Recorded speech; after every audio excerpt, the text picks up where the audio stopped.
cameras ready?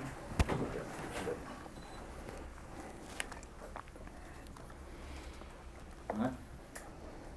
Coach Taylor, if you'll do an opening statement, then we'll open it for questions.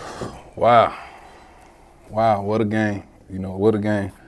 I can't say enough about this football team, this coaching staff, and everything that occurred on tonight.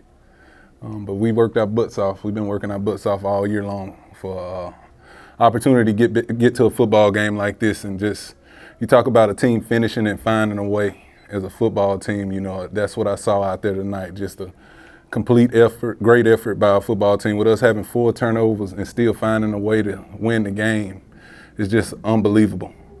I tell these guys all the time, this team is built for December. That was my goal with this football team. And that was a championship game, which y'all saw tonight. It was a championship football game, man, and just, it's a lot of mixed emotions. I saw so many dudes step up and play the game tonight. Reed looked at me, what was that, yesterday at the hotel, and what you tell me? I got you. He was just walking out of the meeting room, and he just looked at me and said, I got you. He goes out there and make a play. Irv spoke well to the team last night about what he was going to do. Phil has just been at it all year long, just a great football player, just blessed to have him. And this guy right here beside me, Amari, he just come a long way, walk on, the guy that's come in here and just done found a way on the field. And that's the type of team this is, that's the type of team it is. We're not a selfish team. This team sticks together, whether it's the offense playing out well out there, the defense, special teams, but again, just a great team effort, and I can't say enough about this coaching staff. I told them at the half, I went and met with the coach. I said, we're going to win this game. I said, I don't know how it's going to look or what's going to happen, but we're going to find a way to win this game. And, these guys went out there and did it as well as this coaching staff. But one of the most memorable games I've ever been a part of, and I've been a part of some great football games, and I tip my hat to FAMU. They gave us everything we could handle. Coach Cozy has done a great job assembling that team, and I know what it's like to have to put a team together when you lose so much. So I want to say I tip my hat to that group over there because they're a well-coached football team. Let me say that. That is a good football team that we beat tonight, and I'm so proud of my football team as well as these fans. They was really into this football game tonight. So it's just a great win for this football team, but still, like I told these guys after this one, that's not it. We got to go get ready to go on the road next week against Bethune-Cookman for their homecoming. But I'm excited about everything that went on in that game. Open it for questions. Go ahead, Joe. I want to ask this question. One of the storylines coming into this game was people talked about Florida A&M being able to finish ball games, and I think you just touched on it in terms of looking at your team. But sort of give me your perspective on your thought process in that regards in terms of finishing the ball game and the defense meeting the moment. Just finding a way. It was 4 quarter hit, and I told the staff on the headset, again, we're going to win. I don't know how. And defense, they everybody was being tough on them after the Alabama A&M game. But I know how tough this group is, and I know what they bring to the table. But that's what this football team is about. We're here to help our brothers out. And that's what this football team has been built about. It's not about one guy. It's not about me. It's about JSU football program. And that's what you saw tonight. And I talk to them all the time about, how talented we are. But if we don't finish games, we won't be as successful as we're capable of being. And that's what we saw tonight. Phil just goes out there and makes an awesome play and just puts it in the end zone, then to come right back, and to get another turnover. These guys their will to win. Their will to win, but we still got a long ways to go. But that huge win for us tonight, Chuck. Go ahead, Coach and guys, congrats on the win. By the way, if we haven't spoken before, I'm David Edelstein from the CBS station here in Jackson. Obviously, we spoke on Monday about how big every game is, but also how big this game is, and now you guys kind of control your own destiny the rest of the way. I'm wondering if we wouldn't each mind just commenting a few words on what does that mean to you now, knowing that you got this big win, you know who you are, and you can control your own destiny to win the division? Start what you feel. It just means a lot, but I just know we just got to finish the season. Yesterday when I spoke to the team, I said this was the beginning of a revenge tour, and we had a few losses last year, so we got to capitalize on them upcoming and finishing. Basically, to piggyback off what Phil said, we knew what we had to do. We knew the job we had to get done, and we listened and took the coaching all week. And the one thing people got on us about was not finishing the game, and we kind of took that personal. Any little thing that happened throughout the game today or tonight, we didn't get down about it. We showed championship football, and we stuck to that. So we continue, like you said, on this revenge tour, and don't stop tonight. Trust me. Honestly, we was ready for this in spring ball. We've been going at it like crazy for spring, summer, fall camp. So we knew we controlled our own destiny since then. Today, we just put it on film. Just piggybacking off what everybody said, you know, like Coach always says, like a leap or hurdle. You know, we ain't finished the race yet. We finished in December, so I think it's a great stepping stone. We got to build off of this and continue to get better. Can you talk about your performance tonight? 139 rushing yards. You're leading the team, I think 18 carries. Yes, sir. Basically, like I always say, I just wanted to do my job. And the one thing I know is we got an explosive team. I believe we're the #1 team in the FCS for the most scoring. So I know if I could get us down the field, we get in that red zone, we will put some points on the board. And I feel like we got one of the most explosive, if not the most explosive offense in the country. So the confidence is there. I trust the guys up front. I'm always give them the glory. I'm going to continue to follow my track, follow behind the big guys, and do my job. That's it. Coach, another week, and this is also for any of the players, but just another week where you guys go out and watch your quarterback, you know, run and carry that ball. What is it like having Jacoby and Morgan once again lead the squad? I mean, he's a hometown guy, you know, so he grew up in this stadium watching JSU football, and, you know, he's humbled himself, and, you know, he's really doing a good job of leading this football team and doing things the right way. He's a pleasure to have, you know, he's truly a pleasure to have. He listens and, you know, he learns, he goes out there and learns and rebounds from his mistakes, you know, so he just got to continue to play good football, you know, clean up the turnovers and stuff like that, but, you know, he's doing a good job of stepping up and playing great football for this football team. Right, Jamona, and then Doc, you got a question? My question is for the defense. So for Reed and Phillip, you guys had some resilience in that fourth quarter.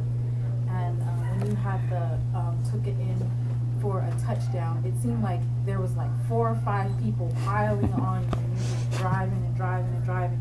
Can you talk a little bit about what you were thinking in your head as, like, you know, I got to get to the end zone, I got to get to the end zone. Can you talk a little bit about that? I just saw the ball on the ground, and I just seen the opportunity, so I just took it. I wasn't going to let anybody bring me down. Think anybody can bring him down? Oh, shoot, for me, it was great to see, you know, I talked to Phil in the halftime, you know, I always told him, I said, you know, this is, you know, you're a big part of our defense, you feel me? We rely on him a lot, you know. Sometimes, you know, he gets down on stuff a little bit, but, you know, he's a great guy. I mean, he showed up when we need him to. Question for Amari. You got your first career touchdown as a Jackson State Tiger today, but you also equalized it with the final touchdown for the game. Tell me how you feel about getting both of those touchdowns for the beginning and the end. I feel ecstatic. You know, this whole week I was low-key sad because I wasn't going to spend time with my family because it's my mama's birthday. So it's literally her birthday today. And they don't even know. That's what's crazy. And it's just overwhelming. After the first touchdown, I came to the sideline. I just broke down because it was like, I've been through so much. Like all the ups and downs, just to finally put it all together and for y'all to see it. Like, y'all didn't see me tonight. Y'all saw God through me. Like, everything was through him.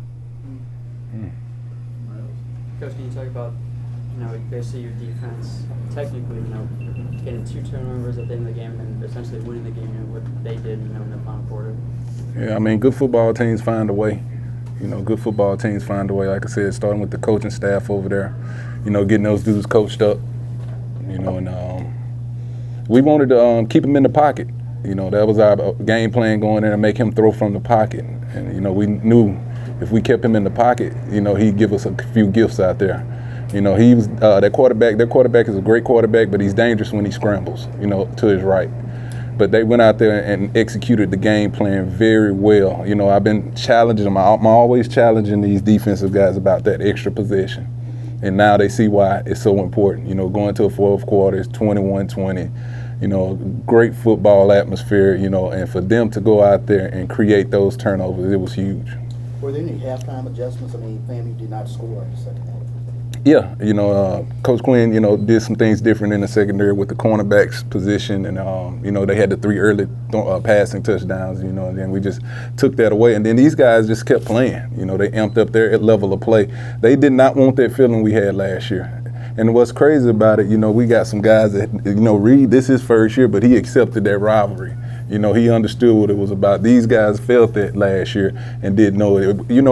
This game is an Eastern Conference game. We already been talking about it for the last couple of weeks. We know what the winner of this game has the potential to go ahead and do. These guys, they understand that, the staff and everybody. So, that was the adjustments we made at halftime. Just their will to win. I saw a football team with a will to win and say we're not going to lose. You think about it, to go out there and we call him G-Baby. He's a great kicker for us, but he missed the kick, but nobody stopped fighting. They go right back out there and find a way to win this football game, So, hey, I'm excited.